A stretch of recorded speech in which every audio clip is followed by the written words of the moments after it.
যে কোনো স্ক্রিনশট, হয় আপনি টাইম চেঞ্জ করবেন না টেক্সট চেঞ্জ করবেন, যে কোনো স্ক্রিনশট আপনি মনের মতো ইচ্ছা মতো আপনি কিন্তু সেইগুলো আপনি এডিট করতে পারবেন। তবে একটাই উদ্দেশ্য বলছি, এগুলো যে আমি ভিডিও টপিকটা আমি দেখাবো, খারাপ কাজে আপনি কিন্তু কখনোই ইউজ করবেন না। খারাপ কাজে এই স্ক্রিনশট গুলো আপনি ইউজ করবেন না। তো কিভাবে করবেন সম্পূর্ণ ভিডিও স্টেপ বাই স্টেপ আলোচনা করব। ভিডিও ভালো লাগলে অবশ্যই চ্যানেলটাকে সাবস্ক্রাইব করে পাশের বেল আইকন নোটিফিকেশন অবশ্যই করে রাখবেন। তো আপনি কি করবেন, আপনি আপনার গুগলে আসবেন। গুগলে আসার পর আপনি সার্চ করবেন প্রিয় টপিক এডিট টেক্সট। প্রিয় টপিক এডিট টেক্সট, আপনি অপশনটিতে এই ওয়েবসাইটে আপনি আসবেন। প্রথমে যে ওয়েবসাইটটা রয়েছে এই ওয়েবসাইটে আপনাকে ক্লিক করতে হবে। Photo text edit the text image with same font, এই যে লেখাটা রয়েছে এখানে আপনি ক্লিক করবেন। তো আমরা এখানে ক্লিক করলাম। এখানে ক্লিক করে নেওয়ার পর একটা পপ আপ ওপেন হবে, একটা পেজ ওপেন হবে। ওপেন হওয়ার পর আপনাকে নিচে স্ক্রল ডাউন করতে হবে। তো আমি নিচে স্ক্রল ডাউন করছি। নিচে স্ক্রল ডাউন করে প্রতি নিচে আপনি আসবেন। এখানে যে দেখতে পাবেন স্ক্রিনশট ফটো টেক্সট এডিটর, এই যে অপশনটা রয়েছে screenshot photo to text editor, এই অপশনে ক্লিক করবেন। এখানে ক্লিক করার পর আপনাকে আপনার ওপেন ইমেজ অপশনটা রয়েছে, এখানে আপনার একবার সেই আগের স্ক্রিনশটটা আপনাকে, যে আপনি স্ক্রিনশটটা এডিট করতে চাচ্ছেন সেই স্ক্রিনশটটা আপনাকে এখানে পেস্ট করতে হবে।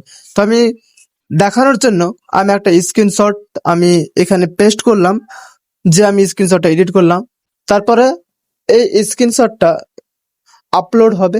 আপলোড হতে কিছু একটা সময় নেবে, সময় লাগবে সম্ভবত, ঠিক আছে। তো শুরু থেকে শেষ পর্যন্ত একটাই কথা বলছি যে এই স্ক্রিনশট গুলো আপনি কখনোই খারাপ কাজে ব্যবহার করবেন না। যে স্ক্রিনশট গুলো আপনি বর্তমানে এডিট করবেন আমার এই ভিডিও দেখে, তো কখনোই এই স্ক্রিনশট গুলো খারাপ কাজে ইউজ করবেন না। আর কখনোই এই স্ক্রিনশট গুলো বিশ্বাস করবেন না। আগে আপনি যাচাই বাছাই করবেন, তারপরে আপনি স্ক্রিনশট গুলো আপনি বিশ্বাস করবেন। তো এটা স্ক্যান হচ্ছে, স্ক্যান হতে একটু সময় লাগবে। স্ক্যান হলে কিভাবে আপনি এডিট করবেন দেখাবো। তো এটা স্ক্যান হতে একটু সময় লাগবে।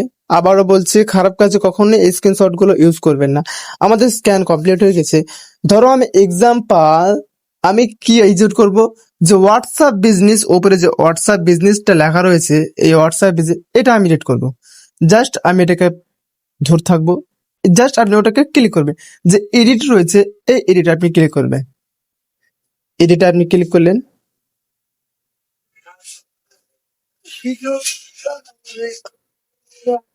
হোয়াটসঅ্যাপ রয়েছে, আমি এটাকে হোয়াটসঅ্যাপ করে দেবো। জাস্ট এটাকে আমি হোয়াটসঅ্যাপ করে দিলাম, দেখলেন হোয়াটসঅ্যাপ হলো। তারপর আমি এটাকে টাইমটা চেঞ্জ করব। ধরো এই টাইম আমি ক্লিক করব। ধরো আমি হোয়াটসঅ্যাপে আমার নাম নিয়ে দিচ্ছি, ঠিক আছে। যেহেতু আমার নাম আব্দুল রহমান, আমি এখানে নাম দিয়ে দিচ্ছি আব্দুল রহমান। জাস্ট আমি এটাকে জাস্ট করবো, দেখতে পাচ্ছেন আব্দুল রহমান নামটা লিখে চলেছে। এর আমি বিজনেসটা রয়েছে এই বিজনেসটাকে আমি হটিয়ে দেবো। জাস্ট এই বিজনেস ক্লিক করার পর এডিট আপনি যাবেন, এডিট আপনি যাবেন, এডিটটাতে যে বিজনেসটা রয়েছে এই বিজনেসটাতে, এই বিজনেস আমি ক্লিক করব। আপনি বিজনেসটাকে আপনি এখানে এডিট করতে পারবেন। সম্ভবত হচ্ছে না কোনো কারণ, টেকনিক্যাল ফন্টের সমস্যার জন্য। তারপর আমি আরেকটা আমি আপনাকে এডিট করে দেখাচ্ছি, যে টুইসডে, অর্থাৎ আমি এখানে সানডে লিখবো। আমি টুলটাকে ক্লিক করব।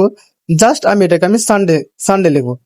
আপনাকে দেখেছি আমি সানডে লিখবো, SUNDE সানডে। সানডে আমি লিখলাম। কিছু বুঝতে পারছেন? সেম ফন্ট, কোনো কিছু বুঝতে পারবেন না। তারপর আমি কি করব, যে হোয়াটসঅ্যাপ বিজনেসটা রয়েছে, এই যে আরেকটা হোয়াটসঅ্যাপ বিজনেস, এটাও আমি চেঞ্জ করব। চেঞ্জ করার জন্য আমাকে এখানে এটা ক্লিক করতে হবে। তারপর আপনাকে এডিট অপশনে ক্লিক করতে হবে। তারপরে আপনি এডিটে আপনি আপনার ইচ্ছা মতো আপনি এখানে লিখবেন। ভিডিও এই পর্যন্ত। ভিডিও ভালো লাগলে অবশ্যই চ্যানেলটিকে সাবস্ক্রাইব করে পাশের বেল আইকনের নোটিফিকেশন অবশ্যই অল করে রাখবেন।